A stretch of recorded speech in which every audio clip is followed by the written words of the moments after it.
اللہ تعالیٰ نے نبی کریم صلی اللہ علیہ وسلم کی بعثت و نبوت کے جو مقاصد بیان کیے ہیں، ان میں سے 3 مقاصد سورۃ الجمعہ کی اس آیت میں بیان کیے گئے ہیں۔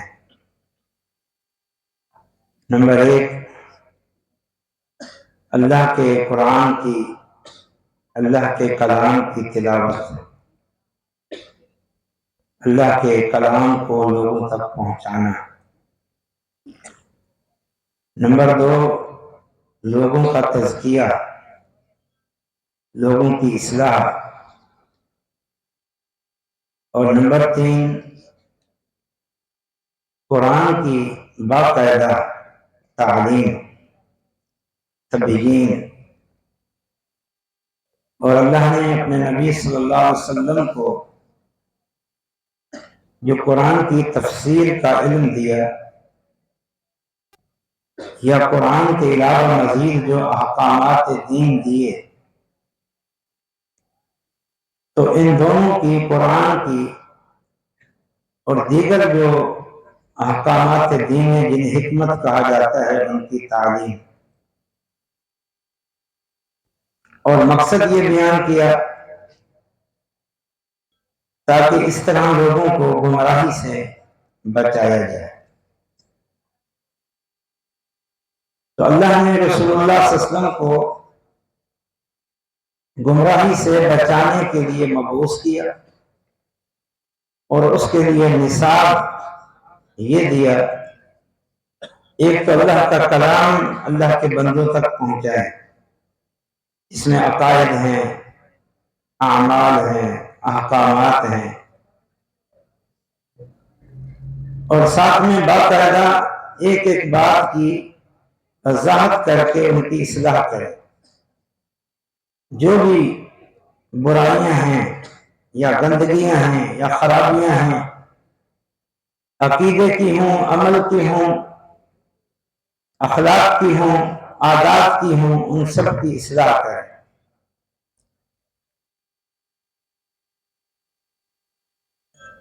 اس بات کو بیان کرنے کا مقصد یہ ہے کہ یہ ہے رسول اللہ صلی اللہ علیہ وسلم کا مشن، امت کو گمراہی سے بچانا، قرآن کی تعلیم کے ذریعے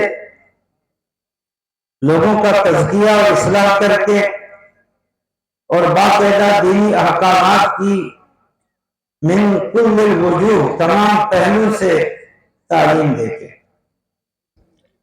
اب یہ مشن امت کے ہاتھوں میں ہے۔ صحابہ کرام نے اس مشن میں رسول اللہ صلی اللہ علیہ وسلم کا ساتھ دیا۔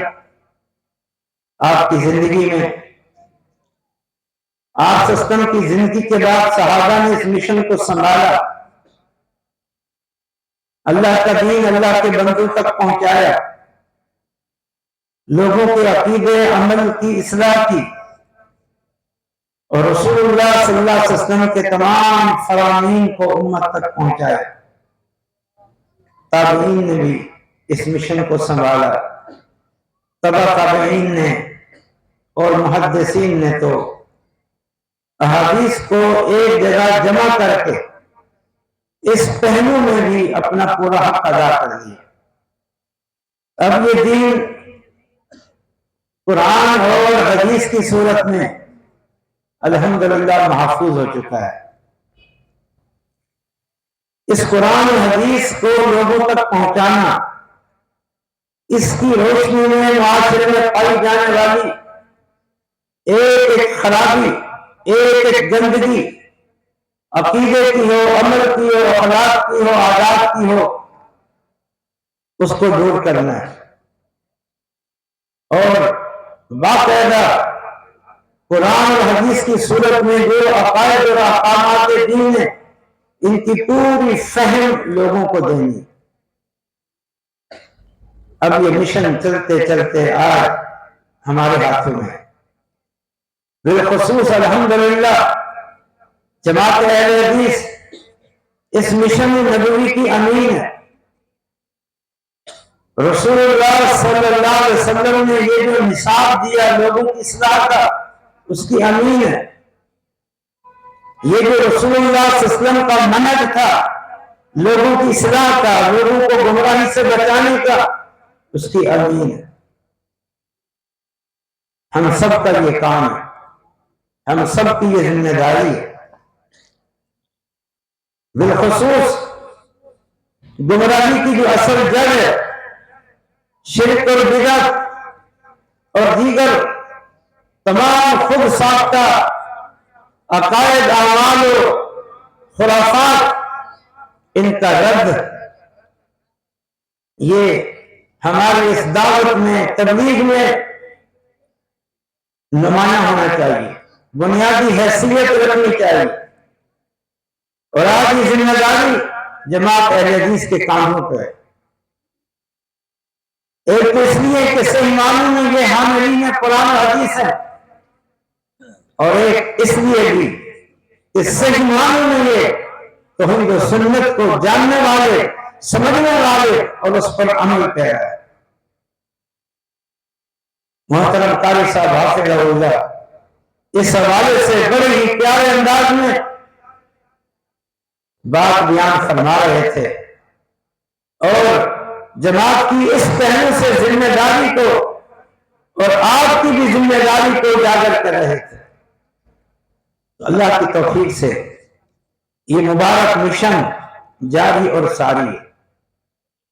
ہماری اس سرزمین سندھ میں شیخ العرب بلاجم علامہ بدیر الدین راشدی رحمۃ اللہ علیہ نے باقاعدہ ایک تحریک کی شکل میں، ایک منظم اور مربوط انداز میں، ایک مضبوط پلیٹ فارم کے ذریعے اس کام کا آغاز کیا۔ اللہ تعالیٰ نے شاہ صاحب کو علم سے بھی نوازا تھا، تقویٰ سے بھی نوازا تھا، منہج سے بھی نوازا تھا، اور جذبے سے بھی نوازا تھا۔ شاید ہی اس دور میں یہ خوبیاں اور اس کے علاوہ دیگر خوبیاں بیک وقت کسی شخصیت میں جمع۔ شاہ صاحب رحمۃ اللہ علیہ نے حق ادا کیا، اور پھر یہ مشن بعد میں آنے والے علماء کو سپرد کر دے، اور اللہ کی توفیق سے جماعت اور علماء اس مشن کو سنبھالے ہوئے۔ یہ کانفرنس ہے اسی سلسلے کی کڑی ہے۔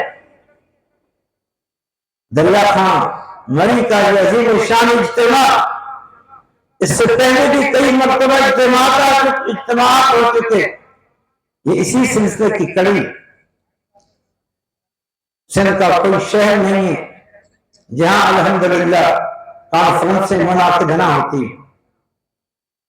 رات آپ کے تھرپار کر کے ایک مشہور اور معروف شہر کمری میں عظیم الشان کانفرنس تھی۔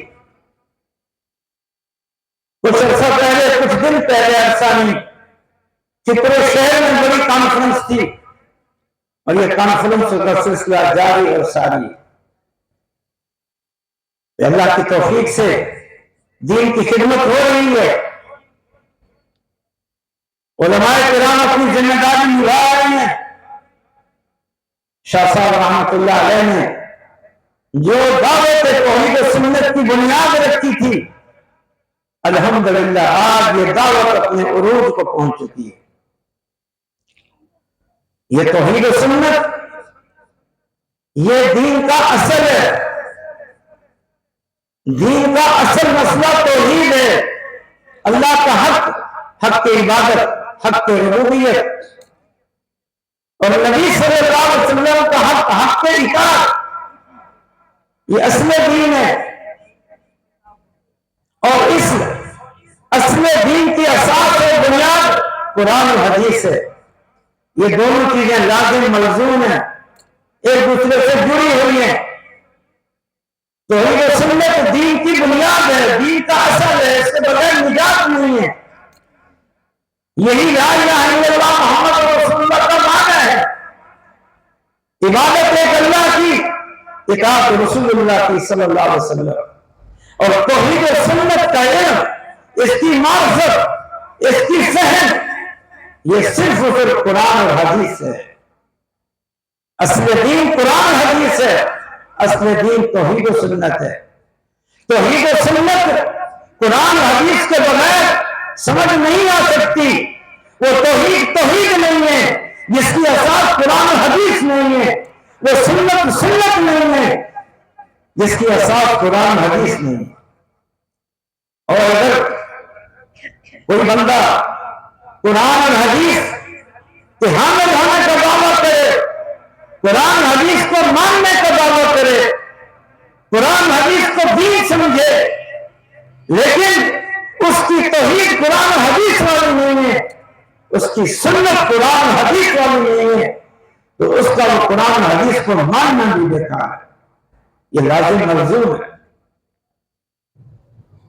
اگر میں اس کو اور مختصر انداز میں بیان کروں تو دیکھو، ایمان اور عمل صالح یہ جنت میں داخلے کی بنیاد ہے، اور ایمان اور عمل صالح کی بنیاد قرآن حدیث ہے، اور قرآن حدیث کو تھامنے کا مقصد اور مطلب یہ ہے کہ قرآن حدیث کی صحیح فہم ہونی چاہیے۔ تو خیر میں عرض کر رہا تھا، یہ عظیم شان مصر، یہ بڑا عظیم شان ہے، یہ جہاد سے کم نہیں ہے۔ اللہ تعالیٰ نے خود دعوت دین کو، توحید کی دعوت کو، امت کی اصلاح کی دعوت کو جہاد کبیر سے تعبیر کیا ہے، اور خود رسول اللہ صلی اللہ علیہ وسلم نے اسے جہاد سے تعبیر کیا ہے۔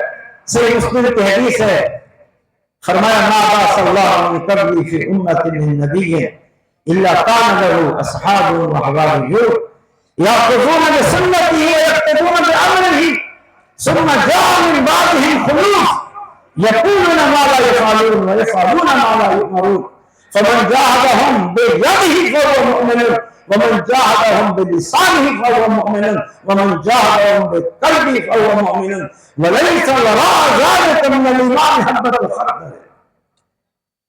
رسول اللہ صلی اللہ علیہ وسلم نے فرمایا، مجھ سمیت اللہ نے مجھ سے پہلے جو بھی انبیاء رسول بھیجے، اللہ نے ان کے اصحاب اور خاص دوست معاون اور مددگار اور حمایتی مقرر کیے۔ ان صحابہ کا، ان حواریوں کا اپنے نبی سے تعلق یہ تھا، یاخذون بسنتہ، اپنے نبی کی سنت کو لیتے تھے، اپناتے تھے، ویقتدون بامرہ، اور اپنے نبی کی مکمل اقتداء کرتے تھے۔ یہ سچے اور صحیح حقیقی پہچان ہے۔